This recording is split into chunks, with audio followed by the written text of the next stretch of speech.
Oh Lord, it's good to be back. Welcome, Happy New Year. This is Not the Top 20 podcast as we head into our 10th year in operation. It is me, Ali Maxwell. It's him, George Ellick, the focus, the EFL, and specifically in this episode, the Sky Bet Championship. We are sponsored by Sky Bet and the Sky Bet EFL Building Foundations Fund. And this episode is a mega festive recap. We have had almost 4 full rounds of fixtures since we last Monday podded. There were a couple called off in the Championship on Sunday, but plenty, George Ellick, plenty has happened, plenty of drama, plenty to update ourselves on as much as anything else, but in doing so, recapping it all for the listeners. There's just been so much football until Saturday the 4th of January when there was barely any. Especially in League Two. But for the most part, it's felt like every day there has been EFL football to keep up to date with. It's the same today on the Monday Night Football. Sees Leicester hosting West Brom. A relentless festive fixture period. And it's always wild, this bit, because sometimes you have whole months that can be a 4-game week month, and you have it kind of condensed into 10 days or so here, which means that teams can have as big an impact on a team's success or demise over the season as a month can. And we've seen a few teams have a very good time of it and a few teams have a very bad time of it. Over Christmas, the festive period belonged to one team in the Championship. The only EFL team, in fact, to win all 4 of their festive fixtures. And it was only Wrexham. George, they were winless in 5 heading into it as well. But in beating Sheffield United in possibly the most entertaining fixture of the whole period, then Preston, then Blackburn, then Derby County, Wrexham have jumped up 6 places into 9th. Yeah, and there was a moment, because the Sheffield United game was the 5:30 kickoff on Boxing Day. And I'd spent Boxing Day live on national radio. On 5 Live, and I had to do it from BBC Radio Humberside because the Wi-Fi at my parents was so slow. And when we came off air at 6 o'clock, or just before 6, I actually didn't see Kiefer Moore making it 3-2. I left the studio in BBC Humberside when the score was 3-1 to Sheffield United after 24 minutes or 25 minutes, thinking, right, this is like Wrexham are in serious trouble here. They are a team who their form is tanking. They are hurtling towards the relegation zone when some teams beneath them, such as Swansea and others, are starting to improve. This is trouble. And I got in my car and I drove the hour or so to my in-laws, only to look at my phone and see that it was 4-3 to Wrexham, and would soon be 5-3 to Wrexham, and thought, what have I missed here? An incredible performance there that was then backed up with a 2-1 win over Preston, a 2-0 win over Derby, and then a 2-1 win, a really impressive 2-0 win over Blackburn, we should say, given how dominant they were in that first half and how comfortably they saw the game out against a team in Blackburn who, yes, are struggling for form, but have put in some performances that have suggested that they're better than their league position. And then a 2-1 win away at Derby. Not the easiest fixture list over the Christmas period, but 4 wins from 4 suddenly has Wrexham, 1 point outside the playoff places, when they looked, as I said, like it could be a slide towards relegation at 6 o'clock on Boxing Day. Phil Parkinson deserves massive credit for that.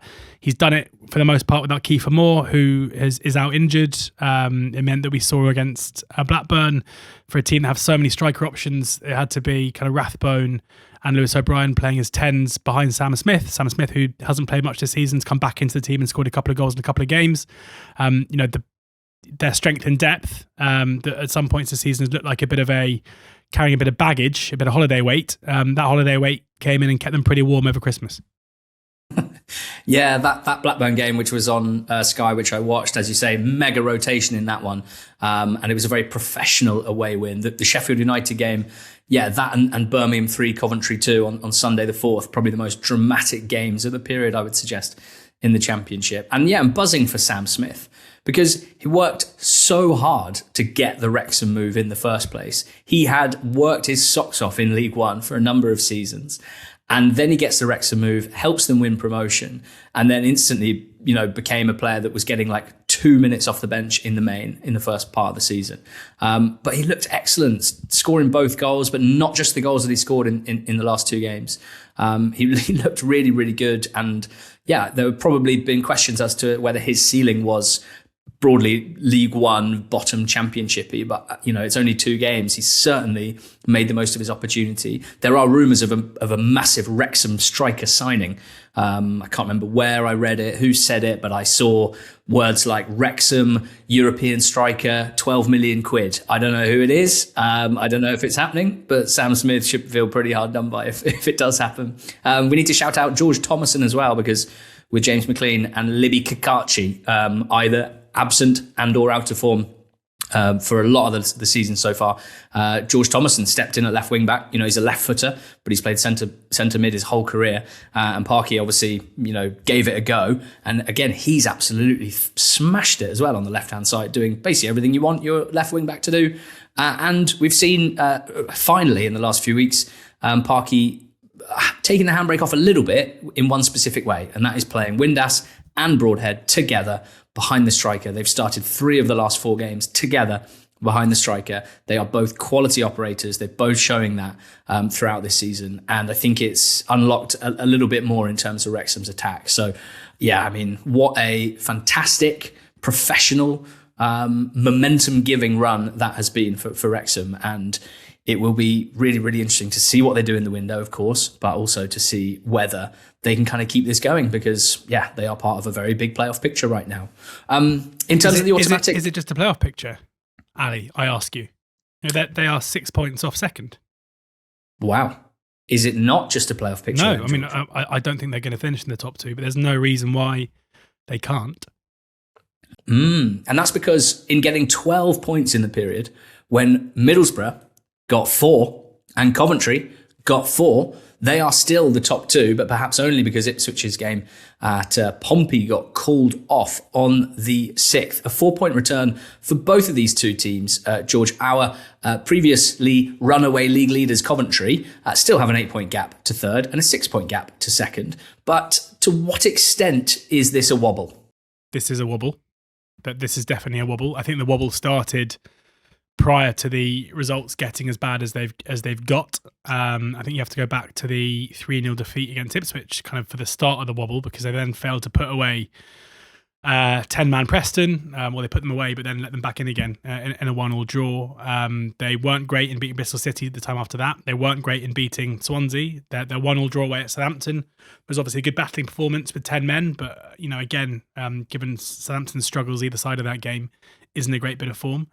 So, and as we discussed in the pods before Christmas, Carl Rushworth, their goalkeeper, went from being, he's obviously an exceptional goalkeeper and probably the goalkeeper right now in the Championship who will go the furthest in his career. But he went from being almost a bystander because of the gap they're putting between themselves and the opposition within games to now being their most important player. And he was their most important player in picking up the results they were getting in that period of time. But you can't rely on that for long. They were second best by miles when they hosted Ipswich on the 29th. Ironically, probably their best spell of the game came after half-time, just before Ipswich scored to make it 1-0. But in the first half, there were levels between the 2 teams. They went 1-0 up against Charlton very early, and in a game where, against a struggling Charlton side, you'd think previously in the season they'd have, again, put the game to bed pretty comfortably, but they let Charlton in, and Charlton had plenty of chances, and they couldn't really argue when they scored the equaliser.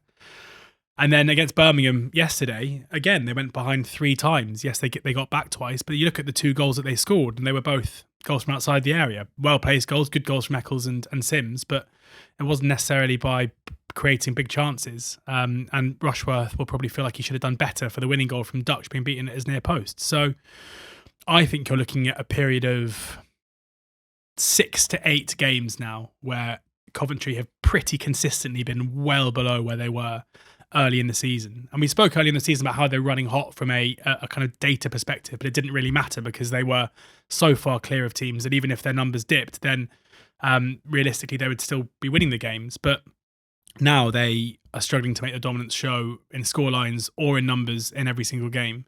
I think it'll probably be fine. I think they will, form isn't permanent. Class generally is. They've had some difficult games in this run. Playing Ipswich twice has been hard, and Ipswich certainly raised their game against them. And we know that Ipswich are a team who thrive playing against teams that come out and play. But you can't get away from the fact that this isn't just a freak run of results and nothing's changed. Like Coventry's performance levels have dipped. Players who are having hot streaks earlier in the season, Thomas Asante, Torp, Wright, their output has dipped and they're struggling to find a way to be as good as they were. Yeah, Borough with the same points return, 4 from 4, but finishing the period with a 4-0 win at home to Southampton made them feel a lot better about things, because in the 4 previous games they hadn't scored. And they'd lost 3 of them. They lost to Bristol City on the 20th. They drew at home with Blackburn on Boxing Day. They lost at home to Hull 1-0 on the 29th, and then 1-0 at Derby on the 1st of January. So they hadn't scored in those 4 games. They had generated 5.6 expected goals in that time. They took 80 shots across 4 games without scoring. And then eventually, like a ketchup bottle where you're giving it a shake and nothing's coming out, and you give it a pat and nothing comes out, and you give it another shake and nothing comes out, and then you put a little bit of extra welly into it, and suddenly your plate is covered in ketchup. And that's what happened when they beat Saints 4-0. Now, it's not a concern for me that they didn't score for 4 games, because they were still creating so many chances. There is probably still a concern that individually some of their attacking players are not top 2 championship level, and that's something that may have to be addressed in this window. But it didn't suddenly make me question Hellberg necessarily. I would say some of the goals they conceded were pretty poor, and reminded me of quite a lot of Michael Carrick's Middlesbrough, where you'd often watch them, think they're playing some lovely football, and then you'd look up at the score at the end and they'd lost 1-0. They do still have some crazy injury issues at the back. And at 0-0 against Saints, I mean, the first 5 chances were all Southampton's, and they should have gone ahead, really. Excitingly, Adilson Malanda, who is a 24-year-old French centre-back that Borough signed from Charlotte in MLS. He made some big blocks. He made a fantastic first impression, and it'd be so great for Borough to have a centre-back that can stay fit for more than 3 games at a time, but that can also be a natural centre-back that does natural centre-backy stuff. When the goal came eventually, when the ketchup came spurting out, it was from a kind of bizarre situation where Matt Targett played a Messi-esque right-footed, threaded through ball, sliding it through 4 defenders with his weaker foot for Morgan Whittaker to finish. And then it was Silvera, then it was Whittaker, then it was Brown. So, this is obviously a little bit recency biasy. If these results had happened in a different order, the tone would be very, very different. But I think overall, I'm still not, I'm definitely not absolutely convinced that Middlesbrough are going to finish in the top 2, are going to be automatically promoted. But I am still pretty happy with how they've handled the Rob Edwards departure, with who they've appointed, with how they are playing, and with basically the outlook, long-term, mid-term, short-term, remains to be seen. If they could get a consistent back 4 for 10 games, let's say, I honestly think things could look so different for them, because the midfield is exceptional.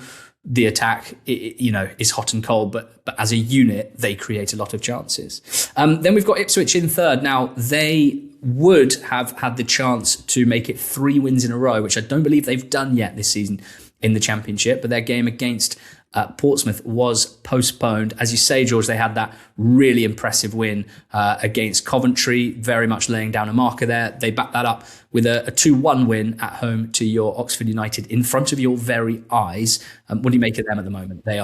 What are they? They're 2 points behind Borough and 8 behind Cov.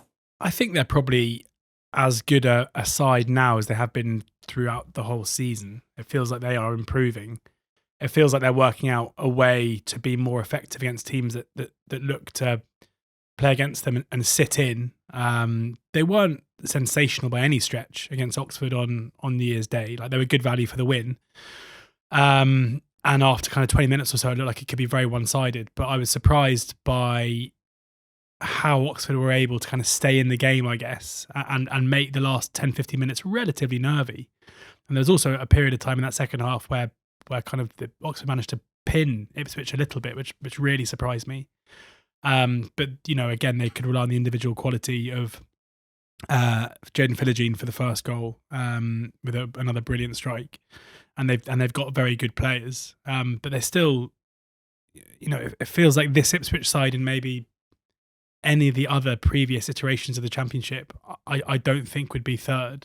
This just feels like one of those seasons where there aren't very many teams that are set apart from the rest of the group when they have absolutely been that in recent seasons, including Ipswich a couple of years ago.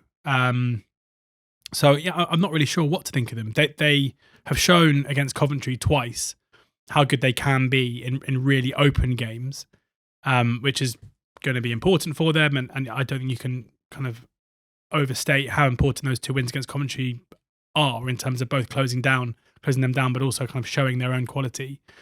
And their home form remains very good. So yeah, I think they'll probably end up finishing in the top 2. I wouldn't say I'm overly enamoured by this team.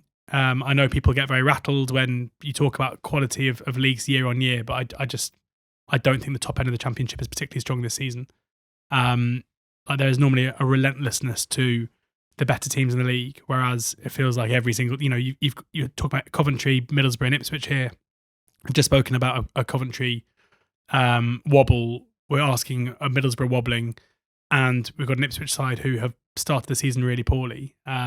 It's just, who's up there when the music stops, and Ipswich's quality of player they have probably means that they'll be one of them. Yeah, when the music stopped on the festive period, there was PNE sitting in 4th place. They got 7 points from their 4 games, a draw at Stoke, a defeat at Wrexham, but then followed it up with a 3-1 win at home to Sheffield Wednesday. And then the most impressive of the lot, 2-0 at Bristol City on Sunday. And what stood out in both of those games was how good they were defensively. I think PNE's defensive personnel are among the most unheralded in the whole league, but they are one of the toughest nuts to crack. They have conceded 25 goals in 26 games, less than a goal a game. They are the only team in the Championship that hasn't conceded more than twice in a match at any point yet this season. And they are 4th in the Championship for 0s and 1s. So for games where they've either kept a clean sheet or the opposition has only scored one goal. They had a bit of tough luck when Harrison Armstrong was recalled by Everton. He's obviously been so important for them, but there was Thompson stepping into midfield and providing a really nice assist for Dobbin against Bristol City. Him and Devine inevitably on the score sheet. These 2 loanees that have just added so much, raised the ceiling of Preston's attacks so much this season. And Dobbin in particular seems to be getting better and better, which is quite something. I genuinely felt, based on the loans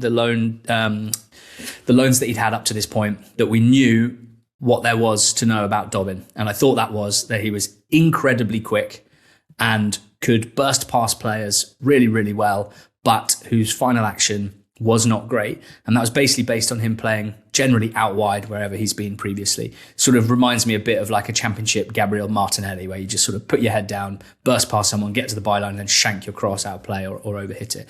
And I couldn't be more wrong, because he's been playing more centrally. Heckingbottom has unlocked so much for him playing in a number 10 role. And he's currently, for non-penalty goals and assists per 90, 4th in the Championship at 0.86. So not much less than 1 goal a game either being scored or assisted by Lewis Dobbin, which for a team like Preston, who are keeping things very tight at the back, is going to take you quite a long way. So just when you think PNE are dropping, they kind of catch you off guard and they go again. They'd only won, they were winless they hadn't won many games, put it that way, heading into this period. And they finish it with 2 wins and in 4th place. At Millwall, right at the death in match 4, George, they got themselves a big win that has them in 5th. I could basically repeat exactly what you just said about Preston with Millwall, apart from the fact they're in 5th rather than 4th. Like, they went into Christmas having had a really disappointing run. They won 3 games in a row, 2 of those games, the last 2 against Southampton and Bristol City, like buoyant going into Christmas, thinking, here we go, or going to the Christmas period. And then before Christmas, 3 games, Derby, Hull, Blackburn. You're probably hoping, if you're a Millwall fan, 6 points? 4 at a maybe? Just the 1 in the 1-1 draw away at Derby. So going to Ipswich, hosting Ipswich, I should say, on Boxing Day was going to be a tough assignment, but they came out of that really well, restricted Ipswich to very little. They then beat an informed Bristol City side 2-1.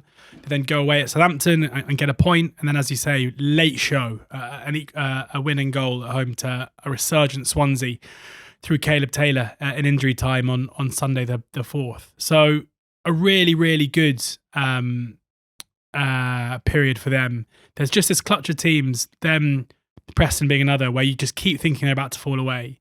And it's funny because with Millwall, their success in the past at championship level has kind of been based on a dour consistency. Like you know what you're going to get. They're not going to lose too many games in a row. They're not going to win too many games in a row. But they're not going to concede many goals. Whereas now it feels like their form under Alex Neil is a huge seesaw. But when you're seeing and you're soaring, and the soaring means you're winning games, then you're going to pick up enough points to stay up there. So the seesaw is doing them well, and it might mean that there's a more difficult run off the back of this, and it wouldn't be a surprise because, again, when you look at the underlying numbers, it's not like they are putting massive daylight between their opposition consistently. And they've got a really interesting run of games coming up after the FA Cup, where they go to Watford, they then go to Coventry. Those 2 away games, if they can come out of those with any kind of decent haul, then going into when does the business end start? Mid-Feb, early March. If they can still stick around this top 6 area, then it's all to play for. Yeah, 10 games to go, I think, generally, business Right. end.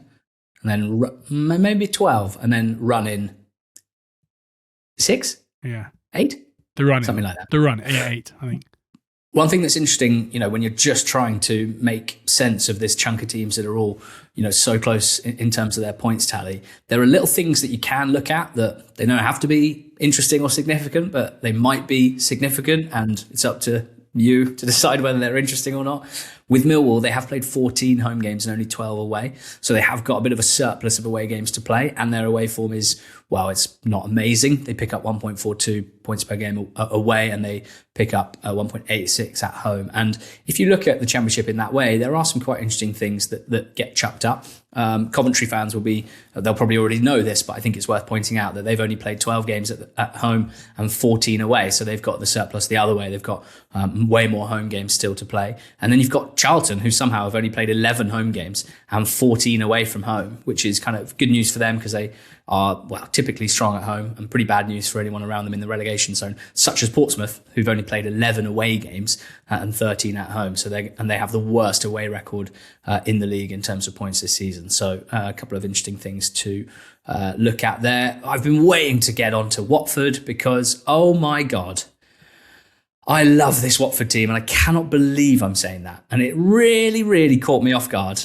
It's really caught me off guard. I've spent a lot of the last 2 weeks thinking about Watford FC, and I really like them. And they got maximum points. But because their game against Hull was called off 20 minutes before kickoff on Sunday, they didn't have the chance to match Wrexham's 12 from 4 games. They are, however, the big risers in the Championship, up 4 places in just 3 games and into the playoff places as well. It is impossible to argue with their decision to sack Paulo Petzolano and replace him with Javi Gracia, because even if it might have taken him a bit of time to land on something, and even if he might have had the fortune of some returning players from injury and some youngsters that have really adapted and kicked on, he should still get a lot of credit for a lot of this. And I'm struck by the fact, George, that this is, I think, a proper reverse mullet formation. This is business at the back, party up front. We've got a back line that boasts the 3rd best XG against in the division. They have fullbacks that I would consider defence-first fullbacks in Ngakia and Bola, who are both doing a really good job.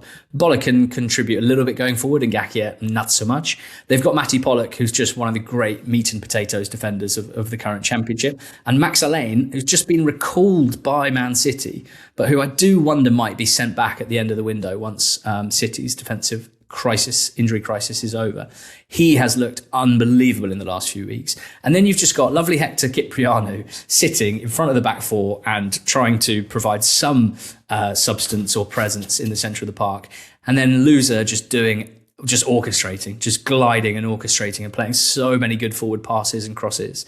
And then in attack, there's one of my favourite players in the league, Georgi Chakvetadze, finally returned from injury, finally looking the player that we've missed, which is socks down low, powerful ball carrying through the centre of the pitch, one of those Grealish type players who, when he gets the ball, he wants defenders to come onto him. He wants to draw 2 defenders onto him in order to then release it and create more space for those around him. And who's around him at the moment? There's Othman Mama, who really has emerged hard over the last few months. Having won the Under-20 World Cup Golden Ball, he's looked brilliant in the last month in particular. And frankly, Nestori Irankunda, who was starting quite a lot of games early in the season and had some good moments, but then had a tough spell.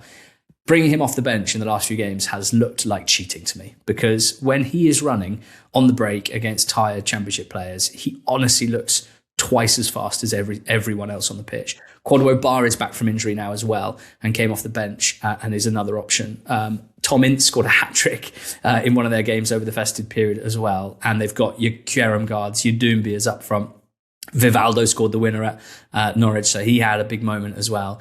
They are just really good at the moment. I can't pick many holes in them. And they've got 4 home games in their next 5 in the league as well. So for me, Watford, kind of out of nowhere, if I'm honest, are the best team outside of the top 3 right now. And I would expect them to be in 4th probably by the end of Jan. Why cap it at 4th? Well, because okay. They'll be first. Yeah, going to win the league. Top of the league.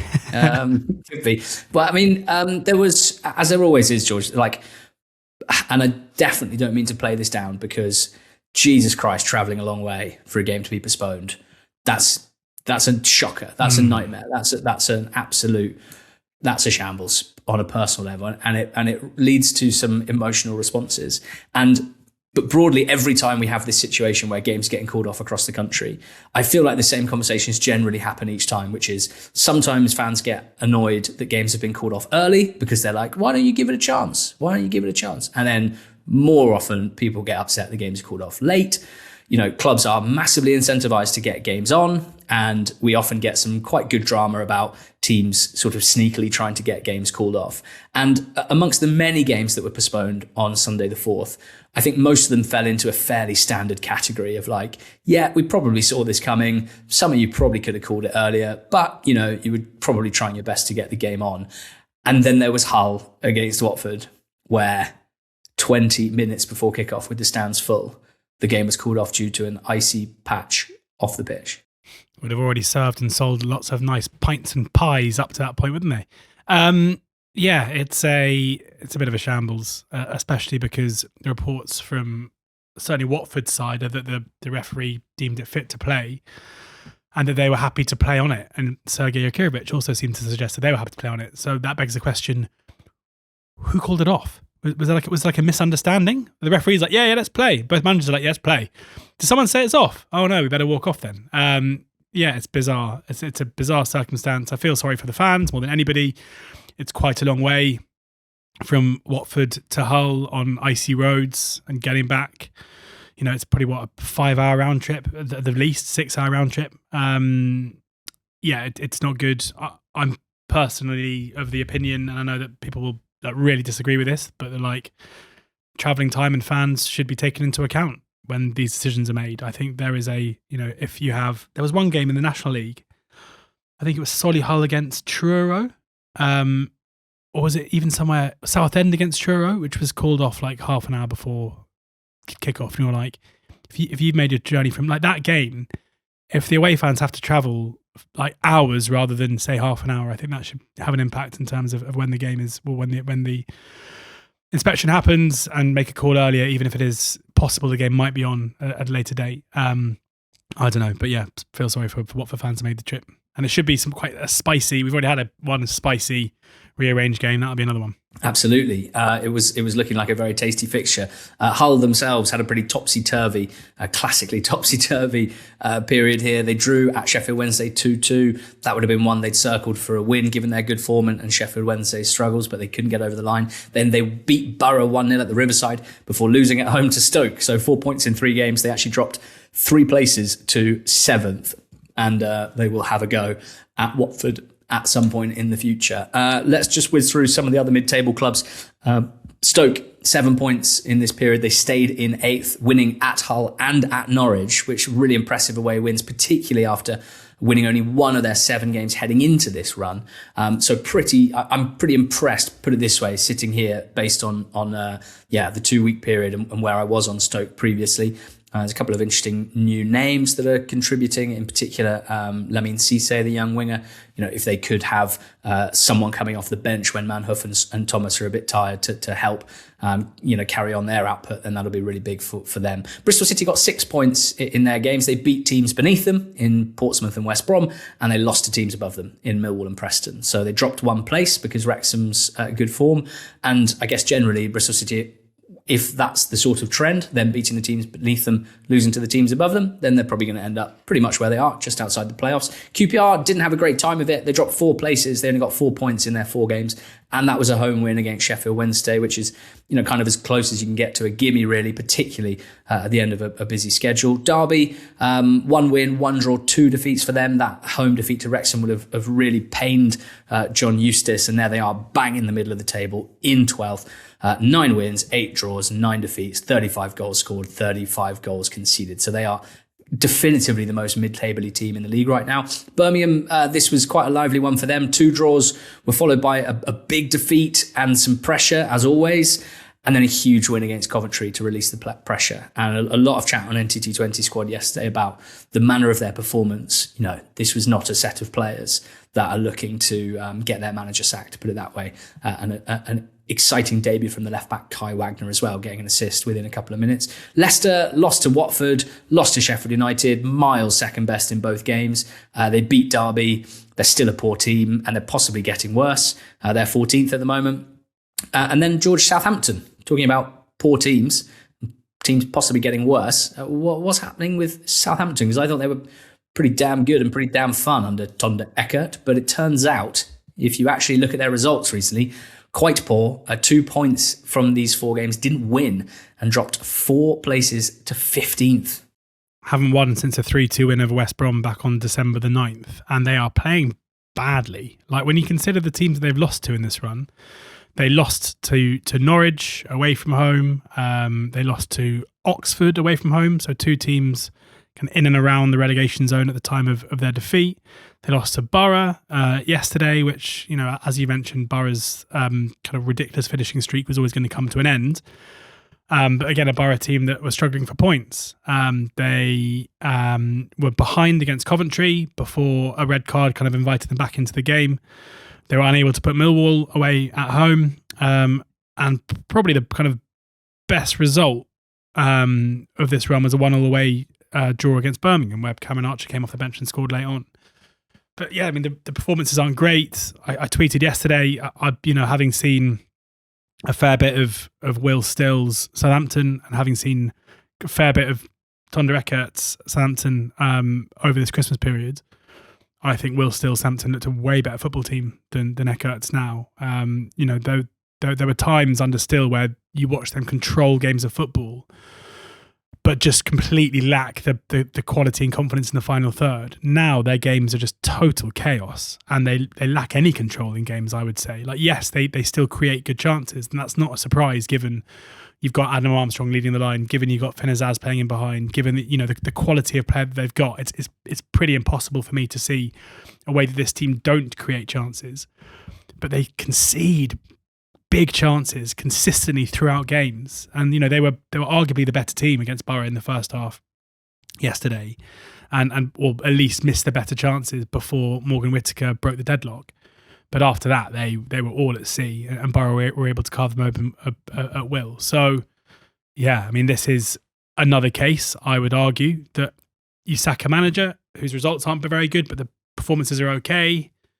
Inevitably, if that continued, the results were going to get better.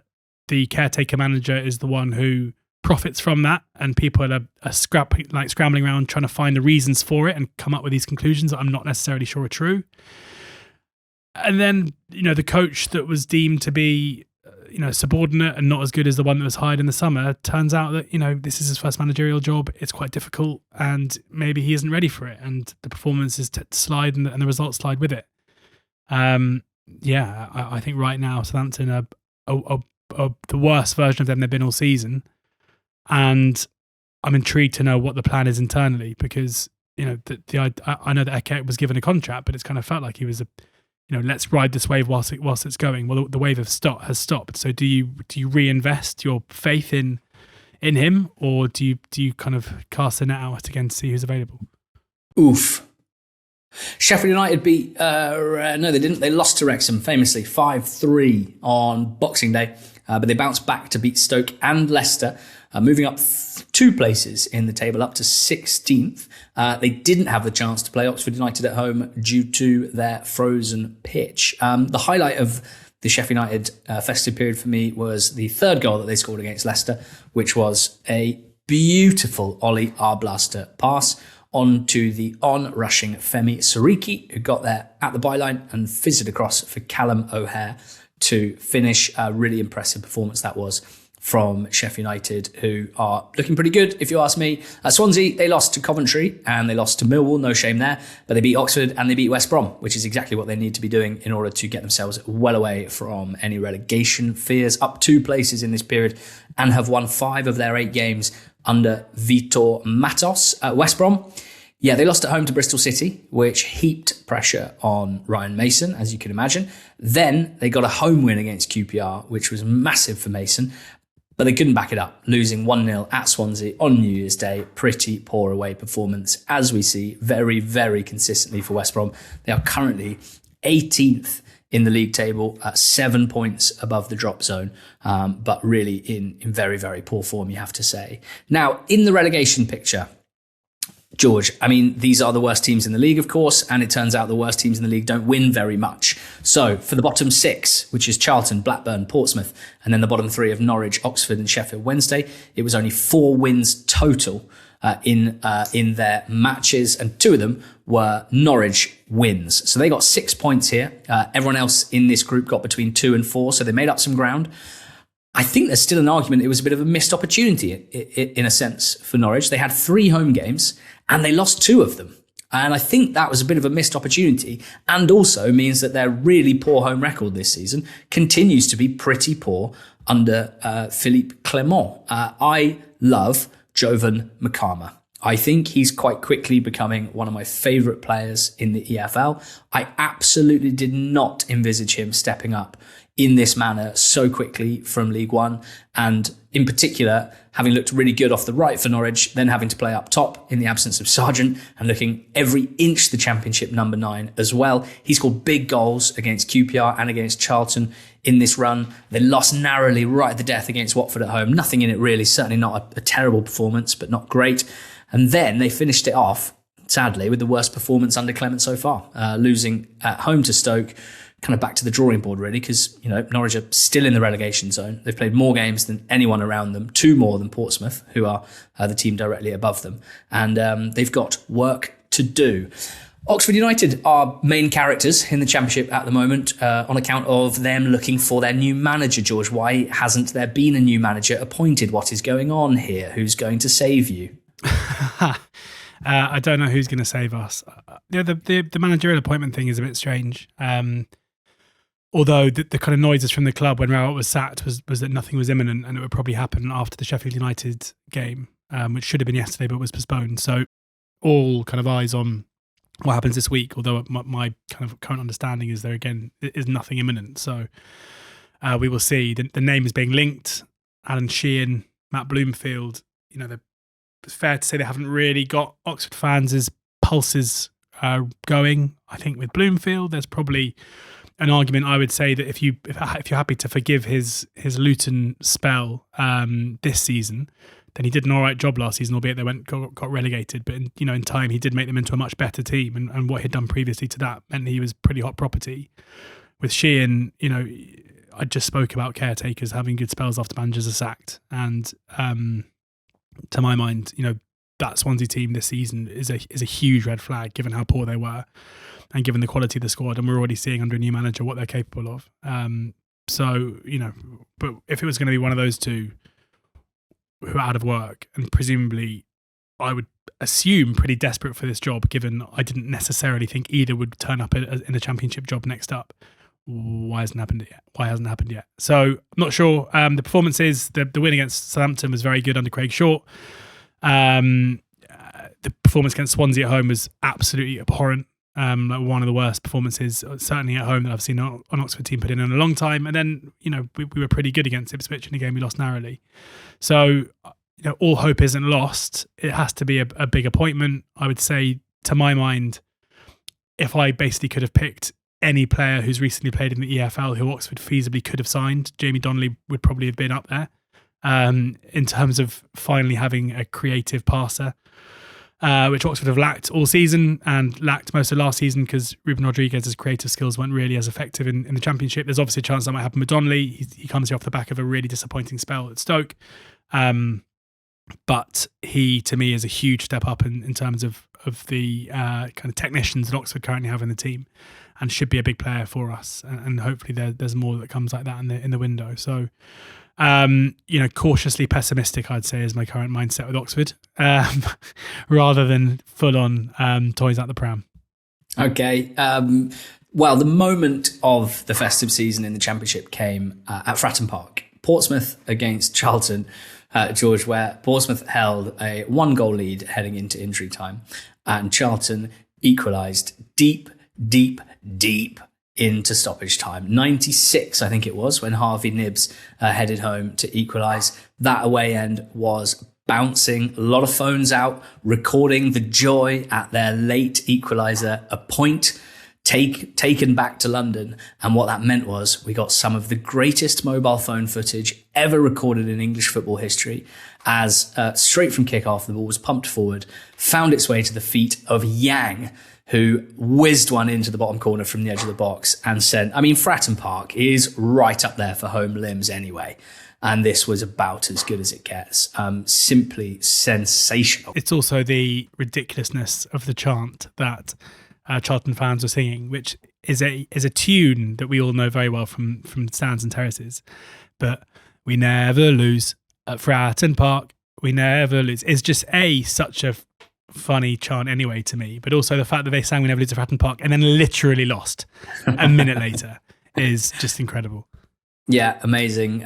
They lost at Norwich on Boxing Day. They then lost at Portsmouth on the 29th. They followed it up with 2 draws, one at home to Cov, good result you'd say, and then 2-2 at Blackburn when they had a 2-goal lead after 34 minutes will be disappointing. So just the 2 points for Charlton in their 4 games over Christmas period. They are 19th in the table on 29. Blackburn, who got 3 draws and that defeat at home to Wrexham, they're on 28. And Portsmouth, who got their only win in that big game, or that amazing moment against Charlton.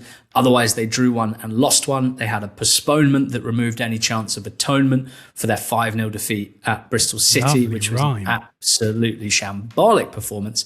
And they are 1 point above Norwich, who are in 22nd. They have 2 games in hand over Norwich and 1 over everyone else. Sheffield Wednesday, 2 draws and 2 defeats. They're still on -7, just the 1 league win this season. So hopefully that has caught you up. It's been an amazing couple of weeks, and I hope that you enjoyed, following all of this. But like us, you probably needed some of this stuff to just be organised and presented so that we can move forward in the second half of the season. And we begin next Monday with our Championship mid-season predictions. Our 1 to 24s are, I think, looking fairly ropey. So we get a chance at atonement next Monday. Cheers. Thanks for listening to this Championship segment. League 1 and League 2 you can find on the podcast feed as well. Make sure you listen to those too. With thanks to Sky Bet for sponsoring this podcast and the Sky Bet EFL Building Foundations Fund. Go well.